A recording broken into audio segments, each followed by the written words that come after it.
Go-kart, kendaraan kecil yang biasanya sering terdapat di wahana bermain, atau kart, yang sekarang kita kenal sebagai kendaraan latihan pembalap lintas motorsport, dan sebagai kendaraan awal dalam memulai karir balap.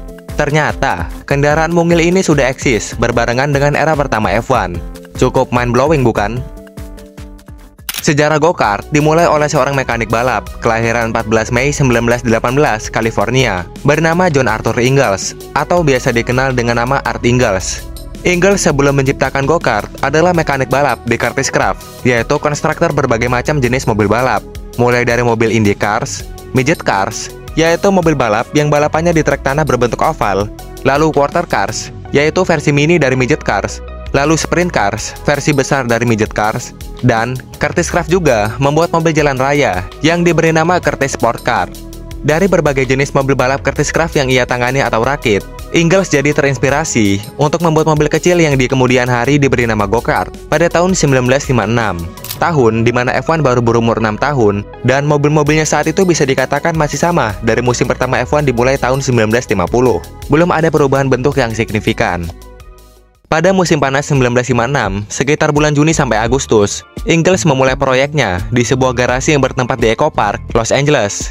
Ingalls memadukan sasis sederhana. Bahkan ini terlalu sederhana. Hanya 5 batang besi utama, 2 sebagai as roda, 2 lagi sebagai tempat duduk, dan 1 besi melingkar sebagai mounting steering wheel. Rangkaian besi yang membentuk sasis ini dipadukan dengan mesin rumput 2 tak. Oh iya, dalam pengerjaannya, Art Ingalls tidak benar-benar sendiri. Dia dibantu oleh temannya yang bernama Lou Borelli.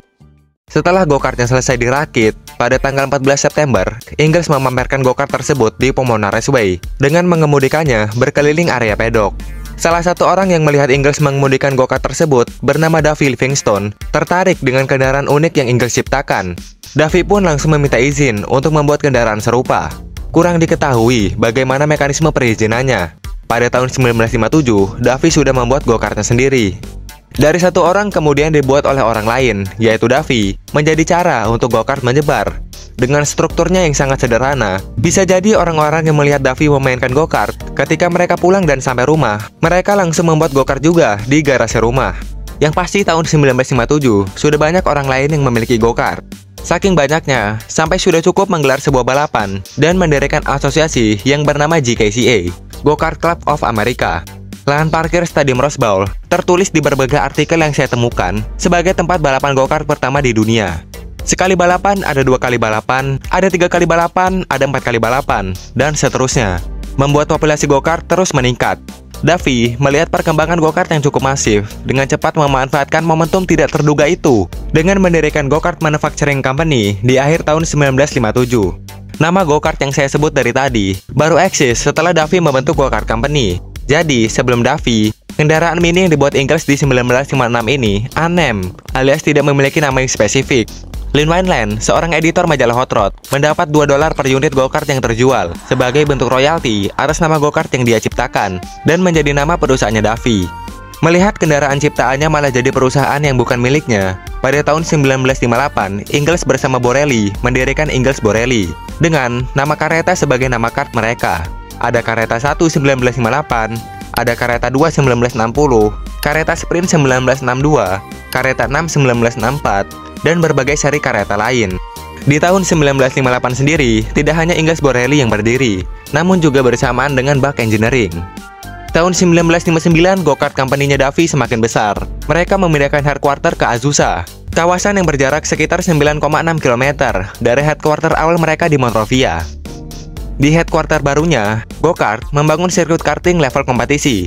Tahun itu, walau sudah sering diadakan grassroots kart masih sering dianggap hanya sebatas mainan.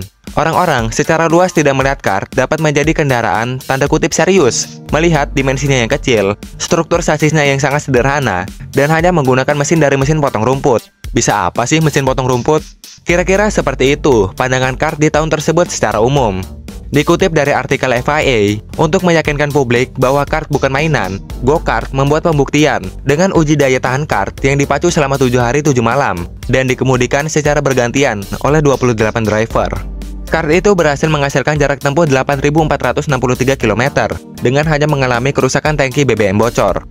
Tidak lama setelah event pengujian itu, Go-Kart Club of America memperbesar skala organisasi mereka lewat pergantian nama menjadi Grand Prix Kart Club of America.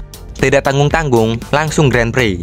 Pada bulan Desember 1959, GPKCA menggelar event internasional karting pertama di dunia yang berlokasi di Nassau, Bahama. Jim Yamane keluar sebagai pemenang dengan go-kart customnya bermesin ganda kanan-kiri keluaran dari brand McCulloch. Sekaligus secara tidak langsung menjadi juara dunia pertama karting. Secara tidak langsung, karena GPKCA saat itu belum di bawah naungan FIA. Tahun 1959 adalah tahun persebaran kart di luar US. Di UK, pada bulan November, pangkalan udara milik Angkatan Udara Amerika Serikat, Royal Air Force Lakenheath, menjadi venue balapan resmi pertama go-kart di UK, yang diregulasi oleh Federasi Otomotif Royal Automobile Club. Graham Hill menjadi pemenang dalam balapan itu. Nah, udah mulai kecium nih bau-baunya koneksi go-kart ke F1. Di Prancis, pada tanggal 12 bulan Desember, event karting pertama digelar di lapangan Sekolah Teknik Argenteuil.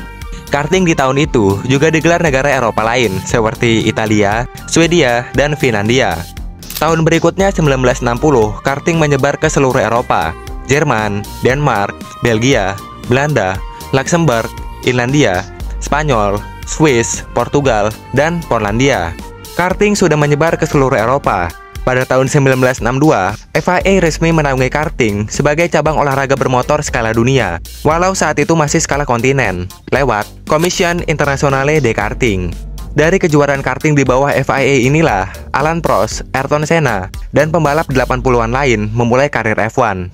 FIA Karting terus berevolusi. Tahun 2025 ini FIA Karting terbagi menjadi 4 tingkatan atau 4 kategori, yaitu OK Junior, OK, KZ2, dan KZ. OK adalah singkatan dari original karting, mengacu pada engine-nya yang direct drive atau matic, seperti awal kart ditemukan. OK Junior sesuai dengan namanya, diperuntukkan untuk junior, dimulai dari umur 12 tahun sampai 14 tahun.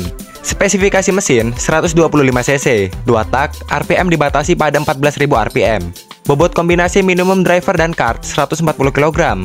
OK adalah kelas lanjutan dari OK Junior. Pembalap yang usianya sudah lebih dari 14 tahun pindah ke kelas ini. Spesifikasi mesin sama, yang berbeda hanya di batas RPM-nya di 16.000 RPM dan bobot kombinasi minimum 150 kg.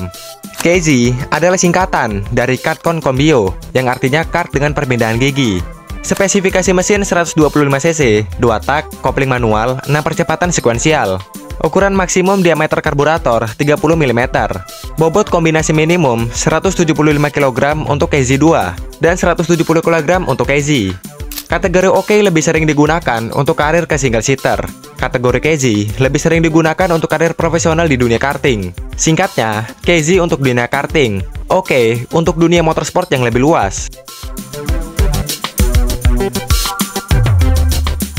Kalau go-kart yang satu ini diperuntukkan untuk memulai karir balap, go-kart yang ini untuk penyuka kecepatan. Ini adalah superkart, go-kart tapi versi kencang, bisa melaju hingga lebih dari 200 km per jam. Transformasi go-kart menjadi superkart terjadi di Inggris. Tahun pastinya tidak diketahui. Namun, tahun 1978, superkart punya kejuaraan level Eropa, dan 1983 punya kejuaraan dunia. Dimensi superkart lebih besar dari go-kart dan dilengkapi bodi aerodinamis yang menutupi seluruh struktur sasis. Superkart juga memiliki rear wing. Dari segi mesin, umumnya superkart ditenagai mesin 2 tak dengan 2 silinder berkapasitas 250 cc. Tenaga dari mesin disalurkan melalui rantai, mirip dengan mekanisme penyaluran tenaga pada motor. Sedangkan untuk sasis, desainnya tidak terlalu berbeda dari go-kart biasa. Fun fact, tahun 2009 di sirkuit Laguna Seca, Rossi, Eddie Lawson, Wayne Rainey, dan Kenny Roberts mengemudikan superkart bermesin TZ250 dalam event eksibisi World Superkart Challenge. Rossi keluar sebagai pemenang. Sayangnya superkart tidak pernah menjadi ajang motorsport yang serius untuk level dunia. Superkart hanya berkembang skala regional di Eropa, dan itu pun tidak semua negara Eropa. Hanya Inggris yang superkartnya masih aktif sampai sekarang, dan sudah dimulai balapan pertama tahun ini di sirkuit Silverstone tanggal 5 April kemarin. Di era sekarang, karting bukan hanya media untuk pembalap menuju F1, tetapi malah sebaliknya, tim F1 yang mencari pembalap sejak masih di karting. Tren ini dipopulerkan oleh Red Bull dengan Red Bull Junior Team. Vettel sudah menjadi milik Red Bull ketika masih di karting tahun 98. Saat itu usianya masih 11 tahun. Lalu ada Hamilton yang menjadi milik McLaren tahun 98 juga, usianya 13 tahun. Mereka berdua di kemudian hari berhasil mempersembahkan juara dunia untuk timnya. Contoh terbaru seperti Hamilton dan Vettel adalah Antonelli dan Noah Baglin. Antonelli direkrut Mercedes sejak 2019. 2020, dia juara CIK FIA Karting Championship. 2022, juara F1 Region Italia. 2023, juara Formula Regional European Championship. Mobilnya setingkat di bawah F3 FIA. 2024, langsung naik ke F2. Setahun kemudian, naik ke Mercedes. Noah Baglin, remaja kelahiran Inggris 21 Maret 2012 ini, baru bulan Maret kemarin menjadi milik Ferrari. Saat ini, dia berkompetisi di FIA Karting European Championship bersama tim Prema. Itulah perjalanan go-kart dari kendaraan kecil sederhana sampai menjadi media bagi tim F1 mencari penghasil juara dunia.